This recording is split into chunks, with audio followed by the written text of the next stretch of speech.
और अब मैं सभी अतिथियों से निवेदन करूंगा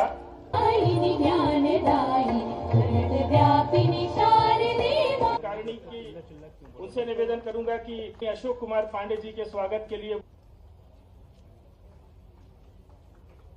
शुरू से सामाजिक विज्ञानों में, मानविकी में, वाचिकों में जो गैप है, जो डॉट्स हैं, उनके साथ साथ कुछ अतिथि गृह, कुछ डिजिटल लैब, पुस्तकालय।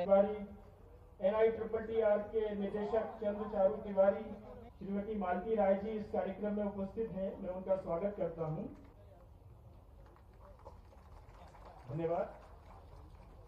दत्तोपंत ठेंगड़े स्वर्ग न्यास के नए भवन के भूमि पूजन के अवसर पर स्वर्गीय दत्तोपंत ठेंगड़े जी का केवल एक नाम नहीं है, वो ऋषि समान अपना चिंतन और जीवन में जिस प्रकार से उनने जैसे दीपक स्वयं जल करके दुनिया को प्रकाश देता है, ऐसी हमारी प्रचारक परंपराओं में वो उज्जवल नक्षत्र की तरह है, जिनके माध्यम से उनके दर्शन से एक एक चीज में स्वदेशी का आंदोलन हो, कृषि में उनका दर्शन हो, मजदूर संघ में उनकी भूमिका हो, विद्यार्थी परिषद के भी वो प्रारंभिक काल के संस्थापक सदस्यों में से एक उनकी भूमिका रही है।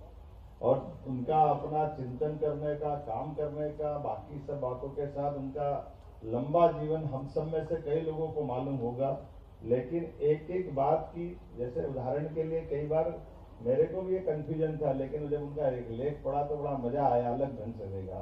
क्योंकि हमने जब अपनी इस धारा को पकड़ा तो हम हिंदुत्व की बात करते तो हिंदुत्व को राष्ट्र तक ले जाते हैं कि हिंदू ही हमारी राष्ट्रीयता है, लेकिन उनने कहा ये राष्ट्रीयता से आगे बढ़ के विश्व बंधुत्वता है।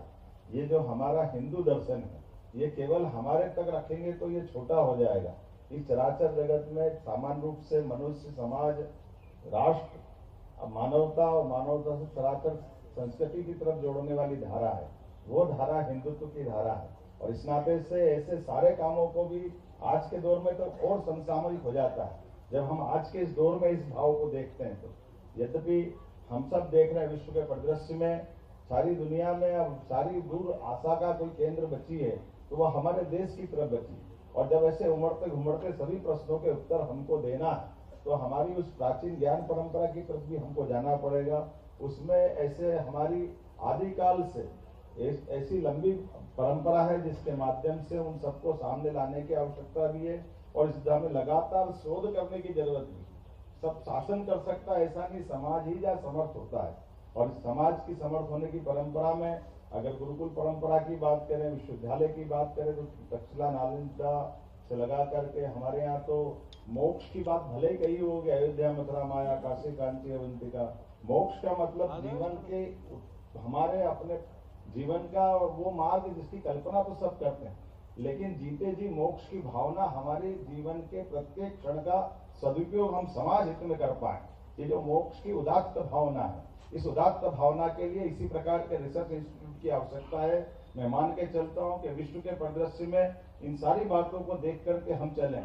वीर प्रसुता वसुंधरा की अगर पूरे दायरे में देखेंगे तो हरेक का अपना एंगल है, हरेक के अपने बोलने के भाव है, लेकिन उनके बोलने के भाव में कहीं न कहीं उनकी सीमितता, उनकी लघुता, उनकी विराट इस वसुंधरा की भावना से अंतर्निहित संघर्ष की तरफ ले जाती।